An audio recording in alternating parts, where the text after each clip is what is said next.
बिस्मिल्लाहिर्रहमानिर्रहीम।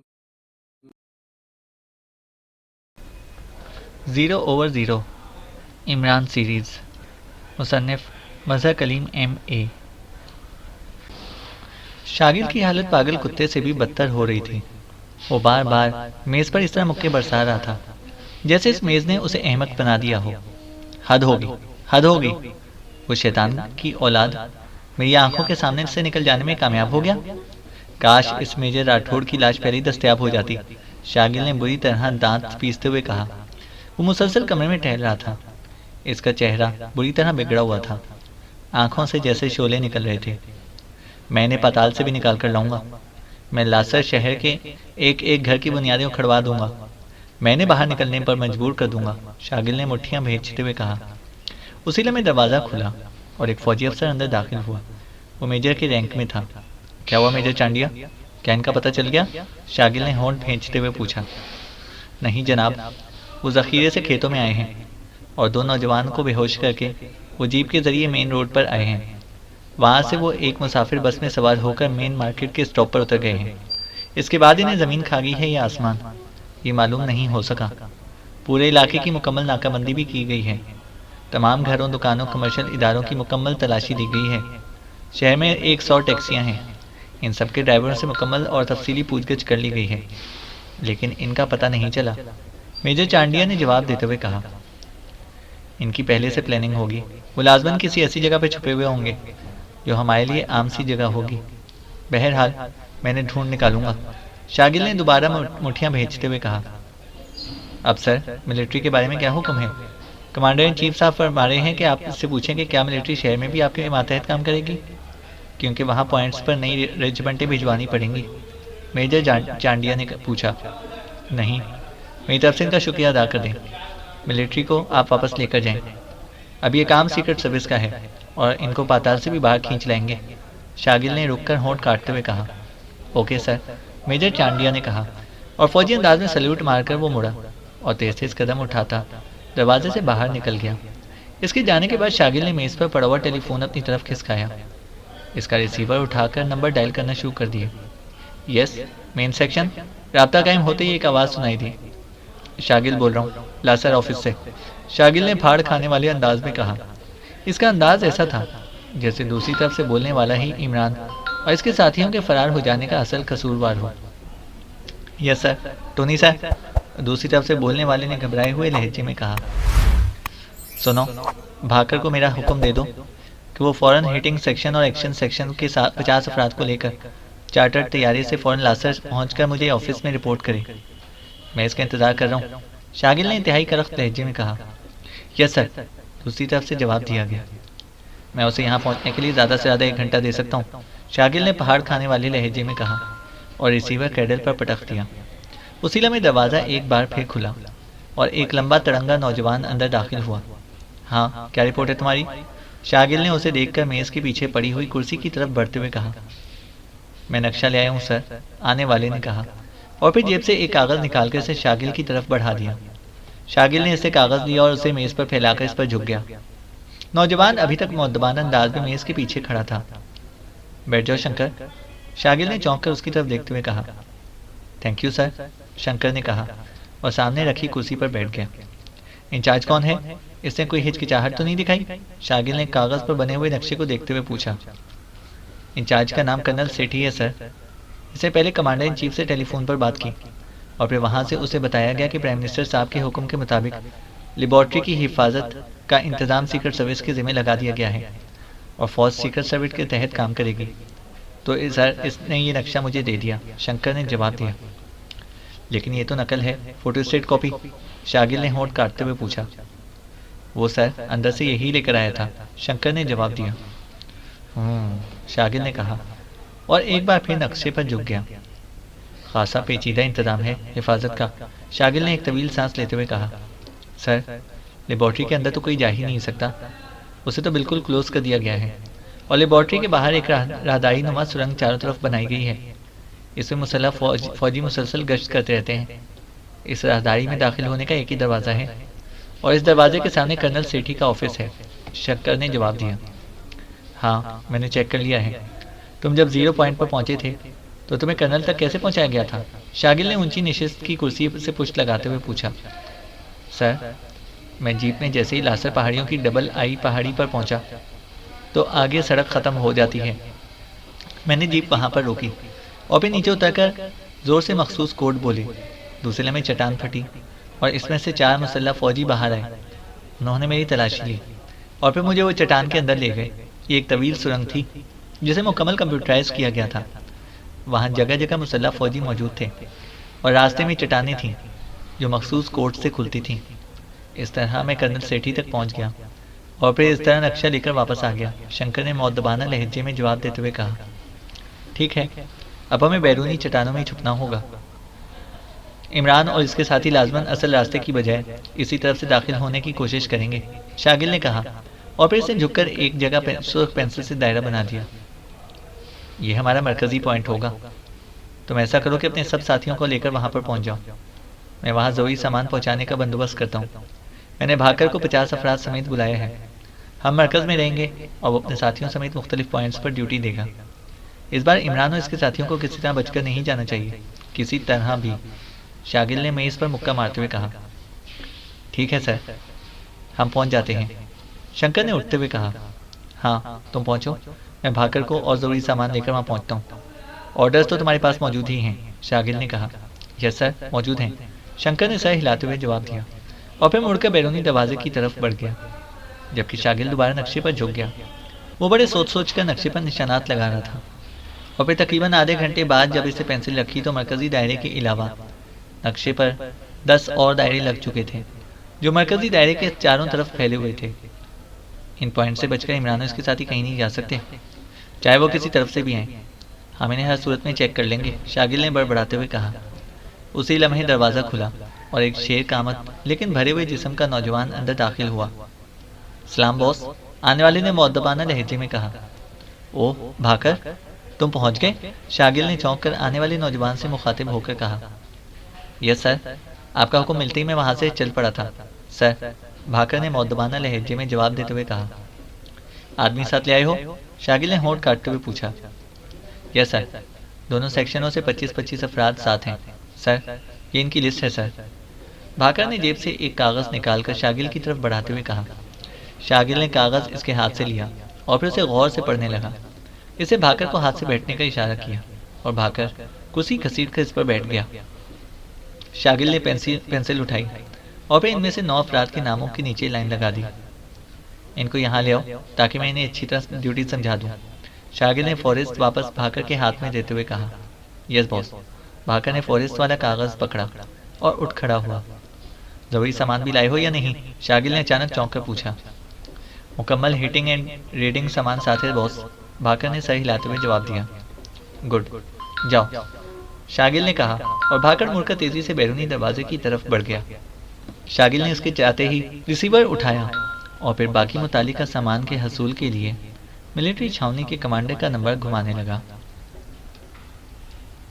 दरवाज़ा खुला और इमरान ने चौंक कर सर उठाया। वो इस वक्त एक छोटे से कमरे में मेज़ के पीछे बैठा सामने रखे हुए किसी नक्शे पर झुका हुआ था। इन्हें लासर शहर में आए हुए तकरीबन 3 दिन गुजर गए थे। मिलिट्री के वापस जाते ही नौटरान और फैसल जानवी जूलिया और इसके ग्रुप के हमरा लासर शहर में इस खुफिया अड्डे पर पहुंच गए थे और फिर इमरान की हिदायत पर नौटरान ने वहां एक काफ़ी बड़ी कोठी अरेंज कर ली थी जिसके नीचे तहखाने भी मौजूद थे और वो इस खुफिया अड्डे से रात की तारीकी में इस कोठी में आसानी से शिफ्ट हो गए थे। और इस वक्त इमरान इस कोठी के एक कमरे में बैठा हुआ था।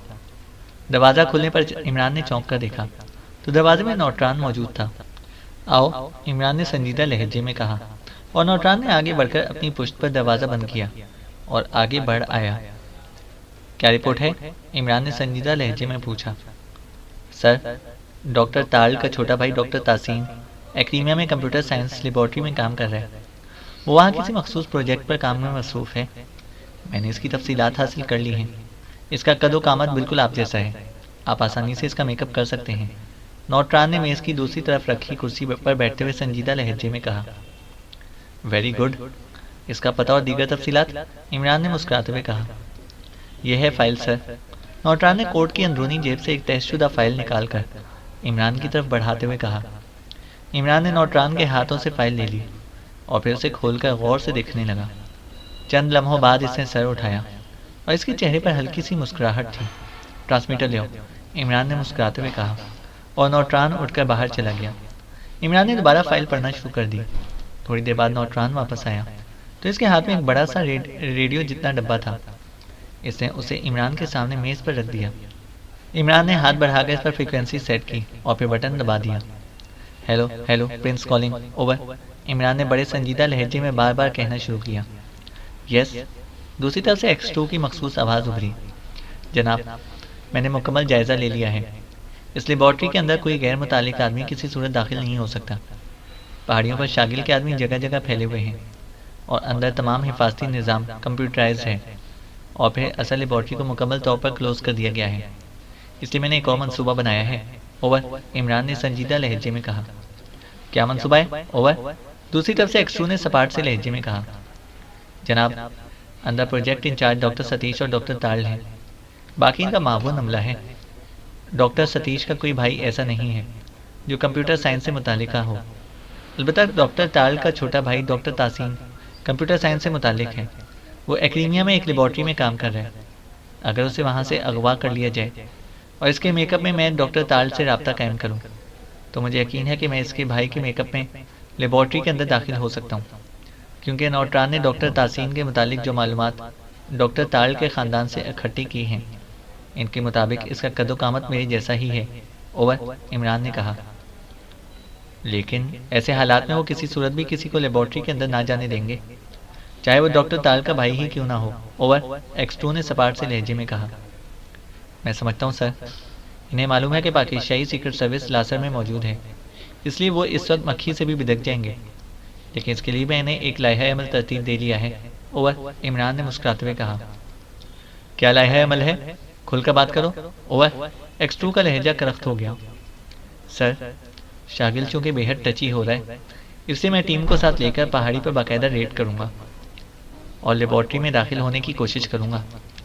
जाहिर है कि वहाँ शागिल के आदमियों से मुकाबला करूँगा और फिर मैं और मेरे साथी इस मुकाबले में मसनूई तौर पर जख्मी हो जाएंगे और इसके बाद मेरे साथी मुझे और अपने दूसरे साथियों को उठाकर वापस दुम दुबाकर भागे निकलेंगे।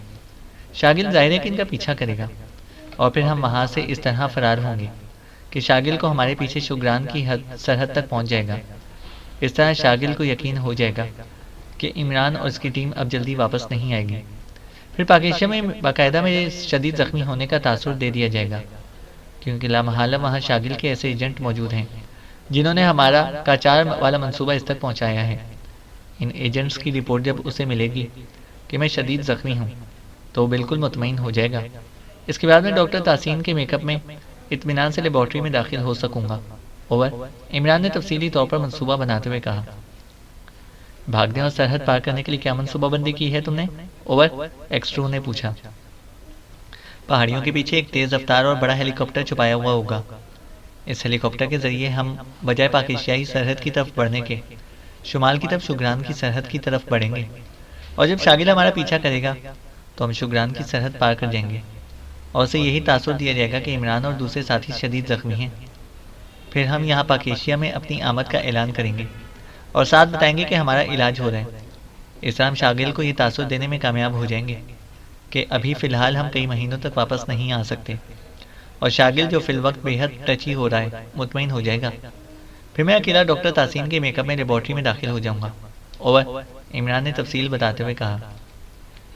लेकिन ये तो खासा लंबा प्लान है और हो सकता है रास्ते में कोई गड़बड़ हो जाए, इसलिए तुम ऐसा करो कि पहाड़ियों पर रेड करके अपने ज़ख्मी होने का ऐलान कराओ और फिर ये तासुर दो कि तुम दारुल हुकूमत में टीम समेत छुप गए हो। इस तरह शागिल अपनी पूरी ताकत दारुल हुकूमत में तुम्हारी तलाश पर सर्व कर देगा और लासर छोड़ जाएगा। ओवर, X2 ने कहा।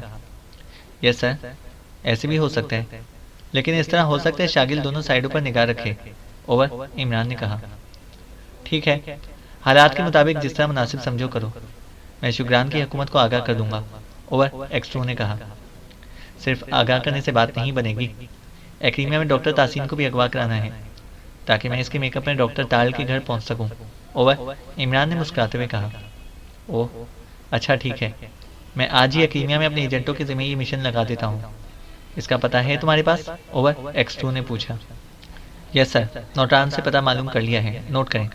Philadelphia 0 block, zip code 36, Avenue 31 south west zone. Imran ने सामने रखी फाइल से इसका पता बताते हुए कहा। ठीक है, ओवर, X2 ने जवाब दिया। आप काम होते ही 3601 ट्रांसमीटर पर कॉल कर सकते हैं। दारुल हुकूमत से मेरे मेकअप में नौट्रान सरहद पार करेगा, मैं वहीं रहूंगा और आपकी कॉल मिलते ही मैं डॉक्टर तासीन बनकर डॉक्टर ताल की रिहाइशगाह पर पहुंच जाऊंगा। ओवर, इमरान ने कहा। ठीक है, ओवर एंड ऑल, X2 ने जवाब दिया और इसके साथ ही राब्ता ख़त्म हो गया। इमरान ने बटन ऑफ करके एक तवील सांस लिया। सामने बैठा नौट्रान मुस्कुरा रहा था। तो अब इमरान साहब, हमें अपनी शिकस्त की बाकायदा प्लानिंग करनी पड़ेगी, नौट्रान ने हंसते हुए कहा। हाँ, वाज़ेह और मुकम्मल शिकस्त, इमरान ने मुस्कुराकर जवाब दिया। तो फिर इसके लिए आपने क्या लाए हैं मदे तय किया है, नौट्रान ने पूछा। फैसल जान की रिपोर्ट आ जाए ज़रा। केस ने हेलीकॉप्टर और जीपों का बंदोबस्त कर लिया है, तो तुम वापस दारुल हुकूमत पहुंच जाना। मेरा मेकअप कर लेना। जैसे ही हम दारुल हुकूमत पहुंचेंगे तो मेरी जगह लेकर सरहद की तरफ बढ़ोगे और जब तुम सरहद पार कर लोगे तो फिर मुझे इत्तला मिलेगी और इसके बाद मैं अपना काम शुरू कर दूंगा, इमरान ने सर हिलाते हुए कहा। ठीक है, ऐसा ही होगा, नौट्रान ने कुर्सी से उठते हुए कहा। फैसल जान जैसे ही आए उसे मेरे पास भेज देना। मैं इस दौरान लड़ाई और फरार होने का बाकायदा नक्शा मुरतब कर लूँगा ताकि ऐन मौके पर कोई गड़बड़ ना हो जाए, इमरान ने कहा। और नौट्रान सर हिलाता हुआ मुड़कर तेज कदम उठाता दरवाजे की तरफ बढ़ा और फिर दरवाज़ा खोलकर कमरे से बाहर निकल गया। इस बार शागिल आखिरकार इमरान को शिकस्त देने में कामयाब हो ही जाएगा। गुड लक शागिल, इमरान ने मुस्कुराते हुए कहा और दोबारा सामने पड़े हुए कागज़ पर झुक गया। ये लासर पहाड़ियों का नक्शा था और इमरान इस पर ऐसे मकामात पर निशानात लगा रहा था जहाँ शागिल के आदमियों की मौजूदगी के इम्कानात हो सकते थे। वो चूंकि शागिल की नफ्सियात से अच्छी तरह वाकिफ था, इसलिए उसे अंदाज़ा था कि शागिल कहाँ कहाँ अपने आदमी छुपा सकते हैं। तकरीबन 10 मिनट तक नक्शे पर गौर करने और इस पर निशानात लगाने के बाद वो उठा और कमरे से निकलकर इस बड़े से हॉल में पहुंच गया जहाँ इसके सारे साथी मौजूद थे और फिर इसे इन सब के साथ अपनी नई प्लानिंग डिस्कस करना शुरू कर दी। इस बार नया ही चक्कर चला रहे हो, यानी शिकस्त और फरार का, जूलिया ने मुंह बनाते हुए कहा।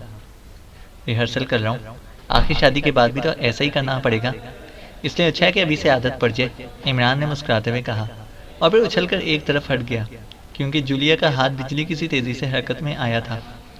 अरे अरे, अभी तो रिहर्सल है, तुम असल पर उतर आई हो, इमरान ने सहमे हुए लहजे में कहा और हॉल कमरा इनके हलक से निकलने वाले बेख्तियार कहकहों से गूंज उठा। शागिल दूरबीन आंखों से लगाए एक ऊंची चट्टान पर लेटा हुआ था। इसके साथ ही एक ट्रांसमीटर मौजूद था।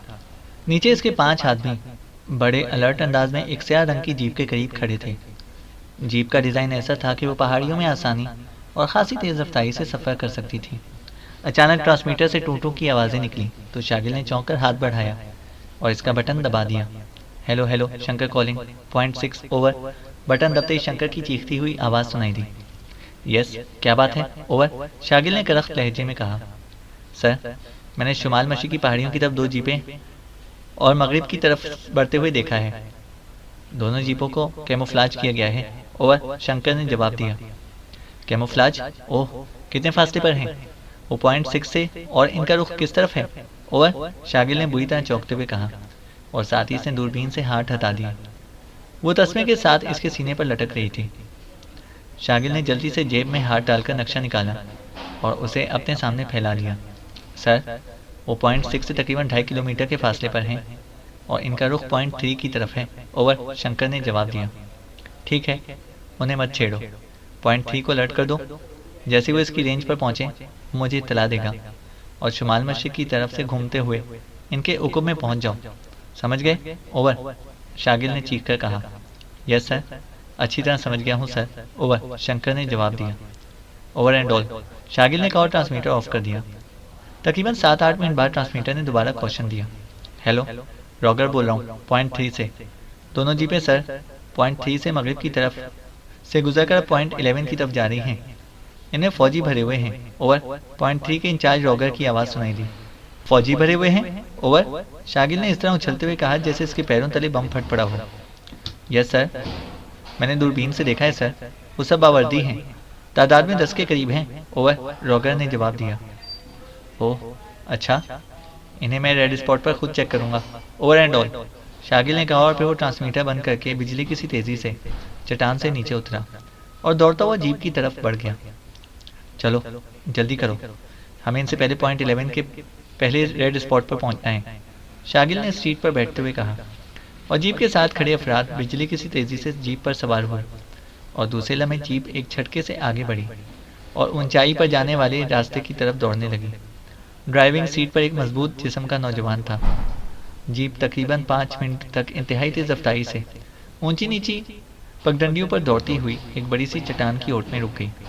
ये पॉइंट 11 का पहला नाका था और रॉगर के कहने के मुताबिक फौजियों की जीपों का रुख इधर ही था। बिखर कर साइडों में हो जाओ, मेरे इशारे पर तुमने फायर खोल देना है, शागिल ने नीचे उतरते हुए कहा।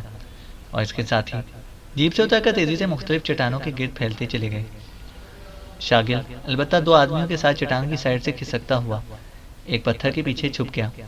अब ऊपर से आती हुई सड़क काफी हद तक इसकी नजरों के सामने थी और चंद लम्हों बाद 2 बड़ी सी जीपें उसे काफी फासले पर नजर आने लग गईं।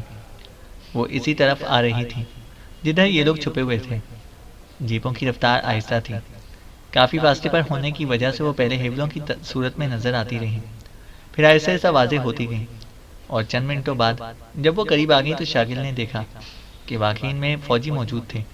शागिल ने दोनों साथियों को इशारा किया और फिर वो अपने दोनों साथियों समेत उछलकर पत्थर के पीछे से निकला और सड़क पर आ गया। इसके दोनों साथियों ने मशीन गन सीधी कर ली। शागिल ने हाथ उठाकर जीपों को रोकने के लिए कहा और जीपें इसके करीब पहुंचकर रुक गईं। दूसरे में एक नौजवान कैप्टन नीचे उतर आया, इसकी आंखों में तेज चमक थी। यस, क्या बात है? कैप्टन ने करख्त फौजी लहजे में कहा। Chief of secret service Shagil, तुम लोग कहाँ जा रहे हो? शागिल ने उसे गौर से देखते हुए कहा। हम लेबॉर्ट्री जा रहे हैं, ड्यूटी लेने। ये देखें कागजात। नौजवान ने कागजात के एक पुलंदा शागिल की तरफ बढ़ाते हुए कहा और फिर शागिल ने जैसे ही कागजात लेने के लिए हाथ बढ़ाए, नौजवान की लात बिजली की सी तेजी से हरकत में आई और शागिल बुरी तरह चीखता हुआ उछलकर एक चट्टान से टकराया। उसी लम्हे जीप में से फायरिंग हुई और शागिल के दोनों आदमी बुरी तरह चीखते हुए सड़क पर गिरकर तड़पने लगे। नौजवान शागिल को लात मारकर उछलकर इसकी तरफ बढ़ने ही लगा था कि यकलख्त चारों तरफ से जोरदार फायरिंग की आवाज़ें सुनाई दी और नौजवान यकलख्त बुरी तरह चीखता हुआ उछला और पहलू के बल एक जीप की बाएं तरफ जा गिरा। शागिल चट्टान से टकराकर नीचे गिरा और फिर इसने तेजी से कलाबाजी खाई और चट्टान के पीछे हो गया। अब जीपों में से भी मुसलसल और तेज रफ्तार फायरिंग चारों तरफ से हो रही थी। भागो वापस, इमरान और सफदर दोनों शदीद जख्मी हो गए हैं, एक चीखती हुई नस्वानी आवाज़ सुनाई दी और इसके साथ ही दोनों जीपें बिजली की सी तेजी से आगे बढ़ने लगी। इसमें से दोनों तरफ से मुसलसल तेज फायरिंग हो रही थी। जीपों पर भी गोलियां बरस रही थी, लेकिन ये एक साइड थी। उसी लम्हे एक जीप से एक बम इस साइड में फेंका गया और इसके साथ ही खौफनाक धमाका हुआ और इस चट्टान के पुर्जे उड़ गए जिसके पीछे से जीप पर मुसलसल फायरिंग हो रही थी।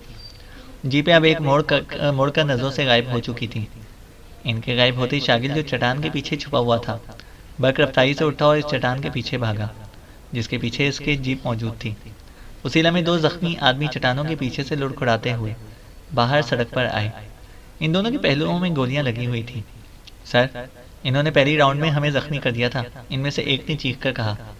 जल्दी बैठो, ये इमरान इसके साथ ही अब बचकर नहीं जा सकते, शागिल ने इनके करीब जीप रोकते हुए कहा और वो दोनों बमुश्किल इस पर चढ़े थे कि शागिल ने जीप दौड़ा दी।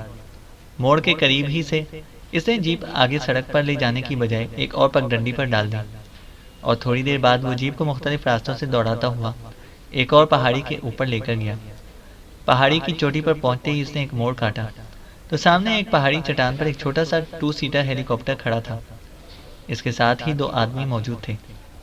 तुम इन दोनों को संभालो, शागिल ने जीप से उतरते हुए ही इन दोनों को चीखकर जीप में मौजूद जख्मियों के बारे में बता दिया जो अब तकरीबन नींद बेहोश हो चुके थे और खुद दौड़ता हुआ हेलीकॉप्टर की पायलट सीट पर सवार हो गया। दूसरे लम्हे हेलीकॉप्टर एक झटके से फिजा में बुलंद हो गया। काफी बुलंदी पर जाकर शागिल ने हेलीकॉप्टर को इस सिमत की तरफ बढ़ा दिया जहाँ इसके अंदाजे के मुताबिक इतनी देर में इमरान की जीपों को पहुंच जाना चाहिए था और चंद लम्हों तक फिजा में चकराने के बाद इसने दोनों जीपों को चेक कर लिया। दोनों जीपें इस तरफ को जा रही थी जिधर हमसाया मुल्क शुगरान की सरहद पड़ती थी। ओह, ये तो फरार हो रहे हैं। इसका मतलब है कि इमरान वाकई शदीद जख्मी हो चुका है, वरना को वो कभी फरार ना होता, शागिल ने बड़बड़ाते हुए कहा। और साथ ही इसने हेलीकॉप्टर में मौजूद ट्रांसमीटर का बटन दबा दिया। Hello hello, Shagil calling, over. Shagil ने तेज लहजे में कहा। Yes, point 9, over. चंदा मुबादी एक आवाज़ सुनाई दी। रॉल्फ, 2 जीपें तुम्हारे पॉइंट की तरफ आ रही हैं, इन पर मिसाइलों से हमला कर दो, इन दोनों जीपों को तबाह कर दो, ओवर। शागिल ने धारते हुए लहजे में कहा। सर, मैंने दोनों जीपों को चेक कर लिया है, वो भी मिसाइलों के टारगेट में नहीं आई। जैसे आएंगी मैं इन्हें तबाह कर दूंगा, ओवर। दूसरी तरफ से रॉल्फ की तेज आवाज़ सुनाई दी। ख्याल रखना कोई आदमी बचकर ना जाए, ओवर। शागिल ने मुस्तरद भरे लहजे में कहा।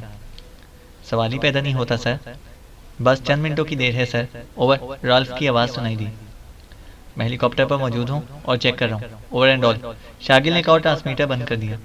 इसकी नज़र नीचे दोनों जीपों पर जमी हुई थी, जो कभी चट्टानों की ओट में आ जाती और कभी सड़क पर दौड़ती हुई उसे नजर आने लगती। इस बार मैं तुम में से एक को भी बचकर नहीं जाने दूंगा, शागिल ने बड़बड़ाते हुए कहा। इसके चेहरे पर फतामंदी के आसार उभर आए थे। जीपें तेजी से मिसाइल टारगेट की तरफ बढ़ रही थी। साथ साथ शागिल के दिल की धड़कनें भी तेज होती जा रही थीं। जीपें अब चट्टानों की ओट में आ गई थीं और फिर चंद लम्हों बाद दोनों जीपें जैसे ही जाहिर हुई, अचानक फिजा में से 2 शोले निकले और हवा में कौस की तरह घूमते हुए ठीक दोनों जीपों से टकराए और इसके साथ ही दोनों जीपें तिनकों की तरह बिखर गईं। वो मारा, वो मारा। Very good Ralph, very good, Shagil ने खुशी से पायलट सीट पर उछलते हुए कहा और इसके साथ ही इसे हेलीकॉप्टर को तेजी से गौता दिया और सीधा इस स्पॉट की तरफ लपका जहां जीपों के पुर्जे बिखरे हुए थे। वो जल्द अज जल्द इमरान की लाश के टुकड़े अपनी आंखों से देखना चाहता था। चैनल को सब्सक्राइब करें और बेल आइकन को प्रेस करें ताकि हमारी हर अपडेट आपको बर वक्त मिल सके।